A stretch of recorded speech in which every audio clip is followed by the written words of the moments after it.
दोस्तों बहुत बहुत स्वागत करता हूं आप सभी का। सत्ताधारी पार्टी ने बिहार चुनाव से पहले हिंदू मुस्लिम का कार्ड खेलना शुरू कर दिया है। अपने उसी एजेंडे पर सत्ताधारी पार्टी आ चुकी है जिस एजेंडे पर उसको वोट मिलता रहा है। धर्म की राजनीति के लिए विख्यात भारतीय जनता पार्टी ने एक बार फिर से शरणार्थी और घुसपैठिए का मुद्दा उठा दिया। बीजेपी ने बिहार चुनाव से पहले 3D का फॉर्मूला लॉन्च कर दिया है। दोस्तों बिना देर किए गृह मंत्री का ये वीडियो सबसे पहले आप देखिए, उसके बाद करते हैं चर्चा की शुरुआत। इसीलिए भारतीय जनता पार्टी ने डिटेक्ट, डिलीट और डिपोर्ट ये 3 सूत्रों को 50 के दशक से स्वीकार करते हैं। घुसपैठिए को हम डिटेक्ट भी करेंगे, हम पूरा प्रयास करेंगे कि मतदाता सूची से वो डिलीट हो जाए और बाद में उनके देश में उनको वापस भेजने का भी हम काम करेंगे, किसी को संशय रखने की। तो सुना आपने, यहाँ पर एक शब्द आया है घुसपैठिया। और 3D क्या है? 3D का मतलब है डिटेक्ट, डिलीट, डिपोर्ट। यहाँ घुसपैठिए का मतलब सीधा सीधा मुसलमानों से है दोस्तों, और शरणार्थी का मतलब मुसलमान नहीं। भारतीय जनता पार्टी ने ये तय कर दिया है कि घुसपैठिया का मतलब मुसलमान होता है और शरणार्थी का मतलब हिंदू होता है। गृह मंत्री अमित शाह कह रहे हैं कि जो भी कोई 3D का समर्थन करेगा मतलब वो देश के लोकतंत्र को बचाने का काम करेगा। दोस्तों आप लोग जानते हैं कि बिहार में SIR हुआ है, और SIR किन परिस्थितियों में हुआ है, चुनाव आयोग कितनी ज़्यादा जल्दबाजी कर रहा था, ये सब प्लान अब खुलकर सामने आ चुका है। कहा जा रहा है कि SIR का जो प्लान है वो गृह मंत्री का था, और जो अभी ज्ञानेश कुमार है वो कौन है? गृह मंत्री के खासम खास। अब कहा जा रहा है कि SIR पूरे देश भर में किया जाएगा। यहाँ डिटेक्ट, डिलीट, डिपोर्ट की बात सामने आ रही है। पहले पता लगाओ घुसपैठिया कौन है। जाहिर तौर पर यहाँ घुसपैठिया मुस्लिम ही कोई होगा। फिर उस मुसलमान को मतदाता सूची से हटा दिया जाएगा, उसके बाद उसे डिपोर्ट कर दिया जाएगा। अब उसे डिपोर्ट कहाँ किया जाएगा? डिपोर्ट मतलब भेज दिया जाएगा, या तो बांग्लादेश भेजा जाएगा, या तो अफ़गानिस्तान भेजा जाएगा, या तो पाकिस्तान भेजा जाएगा। अब बड़ा सवाल यह है कि सत्ताधारी पार्टी को ये कैसे पता चलेगा कि कौन घुसपैठिया है कौन नहीं घुसपैठिया है? ये दोस्तों बहुत बड़ा सवाल है। दोस्तों इतना ही नहीं, एक और चौंकाने वाला आंकड़ा गृह मंत्री ने पेश किया है, जिसके बाद उनकी भारी फजीहत हो गई है। सबसे पहले आप ये आंकड़ा देखिए। आज़ादी के बाद जनगणना जो हुई है उसमें ये हिंदू मुस्लिम की आबादी बता रहे हैं। कह रहे हैं 1951 में हिंदू 84% था, मुस्लिम करीब 10% था।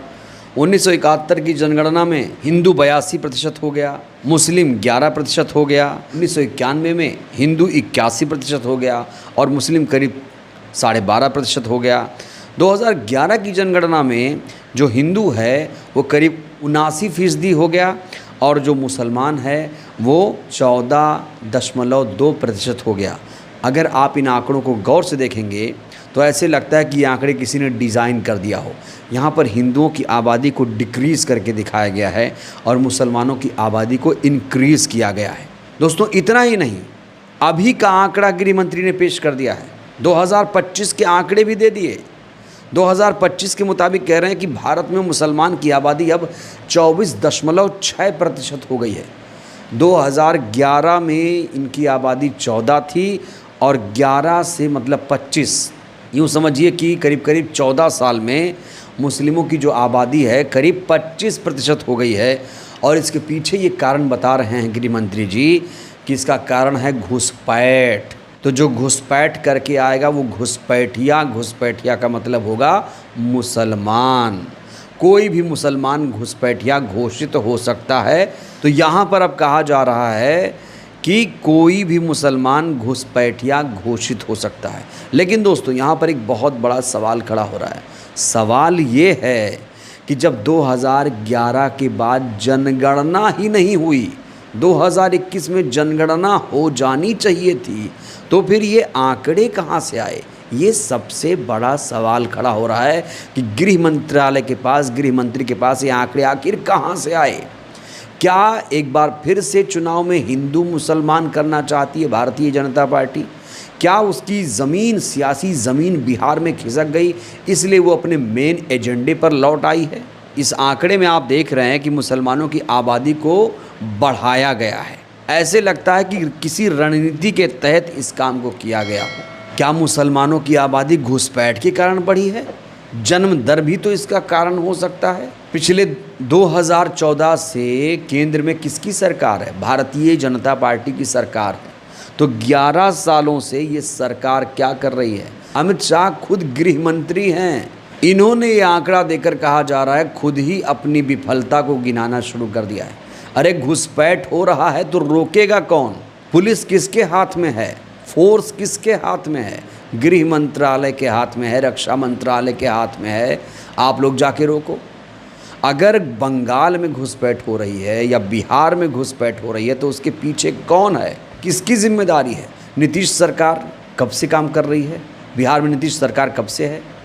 न जाने कितने साल से नीतीश मुख्यमंत्री हैं और 11 सालों से मोदी सरकार देश में चल रही है।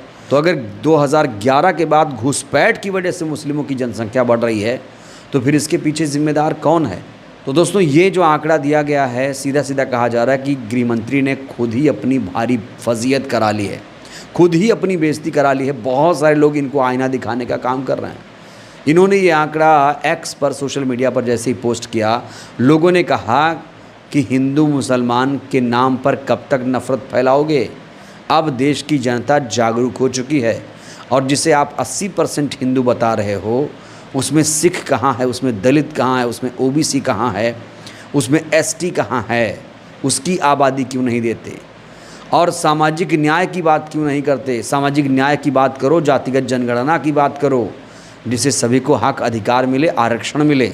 लेकिन ये सरकार इस पर दोस्तों चुप रहती है, खामोश रहती है।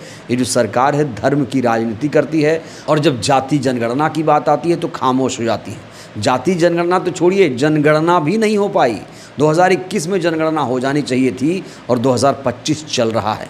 तो हर मोर्चे पर ये सरकार विफल हो गई है और बिहार में सियासी ज़मीन जब खिसक गई तो फिर से हिंदू मुसलमान शुरू कर दिया है। लेकिन अब जो हिंदू भाई हैं वो भी समझ चुके हैं इस सरकार को, हर जाति के लोग समझ चुके हैं इस सरकार को।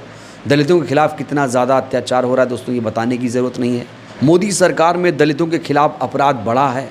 2014 में 40,000 मामले थे, 2015 में 38,000, 2016, 2017, 2018, 19, 20, 21, 22, 23 में 57,000 आंकड़े पहुंच गए और कुल 4,68,391 मामले दलितों के खिलाफ अपराध के मामले सामने आए हैं।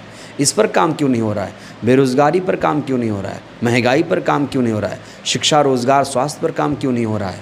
आखिर कब तक 80 करोड़ लोगों को मुफ्त अनाज दिया जाएगा?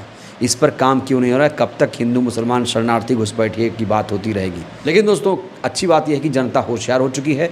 अब ऐसे नेताओं के चक्कर में जनता पड़ने वाली नहीं है। बहरहाल इस वीडियो में इतना ही। जिस तरीके से गृह मंत्री ने ये आंकड़े पेश किए हैं, इन आंकड़ों से आप लोग कितने सहमत हैं? राय दीजिएगा। बहुत बहुत धन्यवाद।